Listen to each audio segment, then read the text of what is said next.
Hvala lepo. Guys, my name is Nick Vujicic. I was born in Australia in 1982, moved from Australia to California in the year 2006. And my life story, I'm just thankful that people have seen my life on some sort of level, whether it's just YouTube videos or seeing pictures of a limbless guy smile. People always ask me, what happened to you and how did you overcome what you've been through. The title of the message that I've been given is Transforming the Walls into Doors. When I speak corporately, the line that I like to use is changing obstacles into opportunities. Now, I'm very well aware to share with you as well, I know that there are 1 billion people going hungry today. I know that this year 1 million people will commit suicide. It's 1 every 40 seconds. I know today there are 120 million slaves, and I've met sex slaves, and I've seen the top of the pyramid as far as business and met the billionaires. I've met bankers, and I've also met orphans. We're all looking for something. We're all looking for hope. Hope you can't just have just because you were born with hope. No, we're born with pain. We're born and live through difficulties. And in our life, my parents always taught me that even though we don't know why I was born this way, that we have a choice.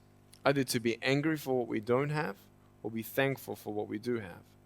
The power of that choice was the first thing that I had to overcome and decide for myself, especially in the early years of school. A lot of kids would come up to me and tease me. And I have been speaking at 5 congresses. I've met 7 presidents all around the world. My largest crowd was 110,000. I have 30,000 invitations for me to speak. So wherever I go, I talk about the value of life. I talk about anti-bullying messages for the school systems in different nations. The greatest thing is love. When we feel like we don't have enough love and we don't have enough hope, we start losing strength to live. For me, in my life as a child, I had a big wall. I was surrounded by 4 walls and a low ceiling of opportunity. I was set free in so many different ways, and especially surviving from day to day with my parents who loved me, who encouraged me, who told me that I was beautiful the way that I was, and not to worry about what other people said about me. I was actually the first special needs child to be integrated into the mainstream education system in Australia, and I was awarded Young Citizen of the Year in 1990. And the world is a hurting place, and the world needs hope, and the world needs love. Without hope, we feel like, why are we here? Well, brokenness. Here's mine. Today, I still have no arms, no legs. But everything's changed. Everything. For me, I was looking for hope and happiness, and I couldn't see it for many years. In fact, if this side of the table represents my hope, truth encourages me to become all that I can be. But then we have lies every day coming in our mind, people who discourage us. You know the people that you have in your life who, no matter how good of a day you're having, they'll bring you down. Or no matter how bad of a day you're having, they'll bring you even lower. You know what I'm talking about? Think of the 3 biggest discouragers in your life. They're not your biggest discouragers. You are. You are. It only takes 3 seconds for me to tell you something discouraging. But then you may never forget my words. I've met so many 50-year-old women and 40-year-old women who still remember what their fathers told them that they wish they never heard. Words are powerful. When you hear those words and then your mind starts growing with these lies. Nick, you're not good enough. Nick, just give up. Nick, you're never going to get a job. You won't get married. You can't even hold your wife's hand. What kind of a father are you going to be if you can't even pick up your kids when they're crying? You're alone. Sure, your parents hug you, but their hugs can't heal you. Just give up. Just give up. Just give up. Just give up. Just give up.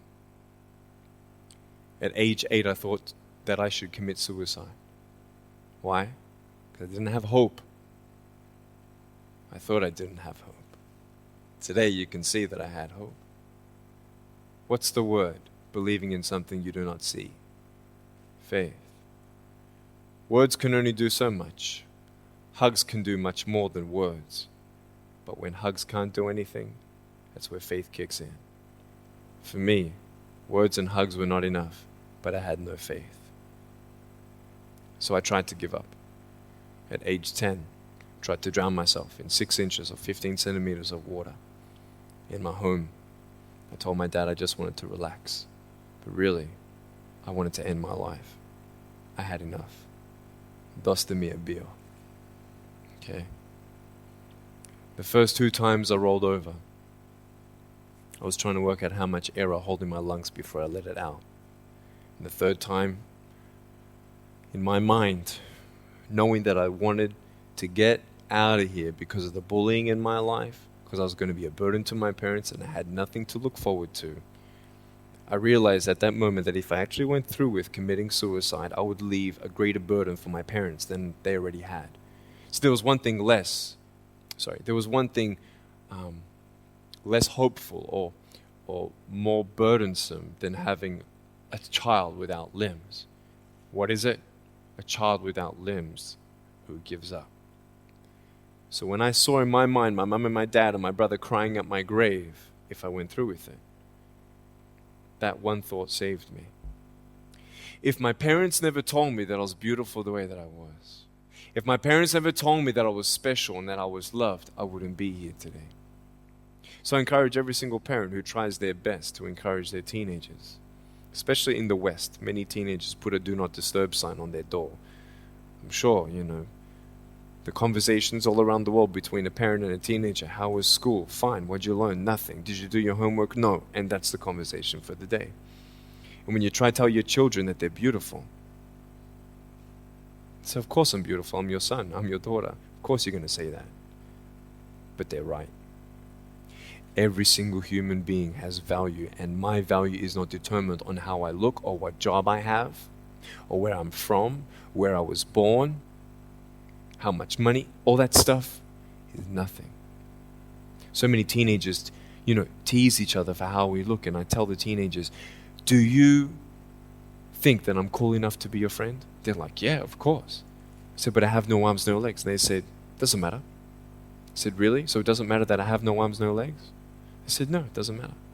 I said, then actually, if it doesn't matter, then why do we kill each other with our words if it actually doesn't matter? Why do we look ourselves in the mirror and see ugly instead of valuable? I want to ask you today, what are you looking for? If I gave you $1 billion, would you be happy? If you gave me $1 billion, I'd be very happy. But then if my mum dies tonight, am I happy? No.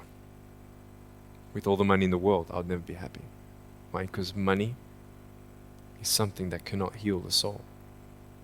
So many teenagers are looking for love, which love does heal the soul. Love does complete the soul. But even sex before marriage, I was a virgin before I got married. Yeah, I've got a gorgeous wife. We're pregnant with our first son. And I don't need hands to hold her hand. I only want to hold her heart. And how am I going to hug my kids? So many kids, they come up to me. It's amazing. They put their hands behind their back and hug me with their neck. And I've realized in life, even the worst parts of my life can be turned into good. And they're even more special. So many teenagers, they're looking for love. So they're going to go do this and go do that and have sex before marriage. For me, sex out of marriage is like a $5 Gucci watch. Sex within marriage and having sex with someone who loves you, who's committed to you for the rest of your life, going to be the mother or father of your kids. That's what love is. You can talk, you can sleep with as many people as you like, but never know for sure, do they love me? Love is a lifelong commitment. You see, there are choices in life, and we're looking. I want to ask you, what are you looking for? Well, if I can just get drunk, why not, man? I only live once. Well, if that's the way you believe, great. But for me, I'm a greedy man. I don't want to live for 90 years. I want to live for billions of years. And I know that every day my choices will affect this life, other people's life, and my eternal life. You got to come to the truth of knowing who you are and why you're here. William Barclay, he said, the greatest 2 days in anyone's life, the day you were born and the day you knew why. So, you're ugly. No, I'm beautiful the way that I am. And if you can't believe that for yourself, so many girls especially stay with their emotionally abusive boyfriends. Because if I break up with him, then who's going to want me? See, we all want love. That's why we do what we do sometimes. To get into the crowd, I'm going to swear, I'm going to be cool. That's what this world is. I want to look like her. If I was taller, shorter, smarter, more popular, whatever you want. It's not enough until you find the truth. I'm wonderfully and fearfully made. There's a greater purpose for my life. I am here for a reason. Sure, I didn't get a miracle. Yeah, I believe in a God who can do miracles, and I have a pair of shoes in my closet. Why? I've seen blind people seeing and deaf people hearing. That's fine if you don't believe me. I got it on camera. But I realized something. If God doesn't change my circumstance, He's going to use my life to be a miracle for someone else. When you don't get a miracle, you can still be a miracle for someone else. I'm going to close off with this beautiful story. I was in Southern California. I have two organizations. I have a non-profit organization and I have a for-profit. I probably spoke between years 2007 and 2010, 1,000 times, 600 flights. And I've spoken to 4.5 million people face-to-face. And in the last 48 hours here in Serbia, we've reached 5 million through media. So, we have the heart of people to love others. We want people to love each other, love yourself, dream big, and never give up. We're all looking for hope, aren't we? What are you looking for? Money, drugs, sex, alcohol, pornography, fame, fortune never satisfies.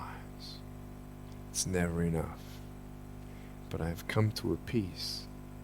So check this out. When I'm 24 years old, 5-6 years ago, I was in California. And I never met anybody else like me. When I was 10 years old, I wish I would have met somebody like me. Never did. Didn't get that miracle. But at 24, in California, I saw a little boy with no arms and no legs. 19 months old, just like me. I knew he was going to be bullied. I knew he was going to go through depression. I knew he would feel alone. I knew that he would get worried if he's ever going to have a girlfriend, and so on and so on. I got the father to bring him up on stage in front of 2,000 people. And everyone was crying. And it was a materialization of when you don't get a miracle, you can be a miracle for someone else. I am not a superhero. I go through ups and downs. So do you. But take one day at a time. And if you haven't found that peace of knowing who you are and why you're here, and where you're going when you're not here, for me, I want you to know that's how I've overcome. I don't have any walls. My book's called Life Without Limits. And what will be, will be. I've acted in a short film, 30 awards. I got Best Actor in a Short Film. I've done my own music video. I've written 2 books. First book, 30 languages, 800,000 copies. I'm 29, and we know 1 billion people know who I am. Not to bring up my pride or my name or my status, trust me, I'm just like you. But I hope you are inspired to know that if I can dream big, then so can you. There are no walls. Find your peace, and you'll make your walls doors. Thank you so much.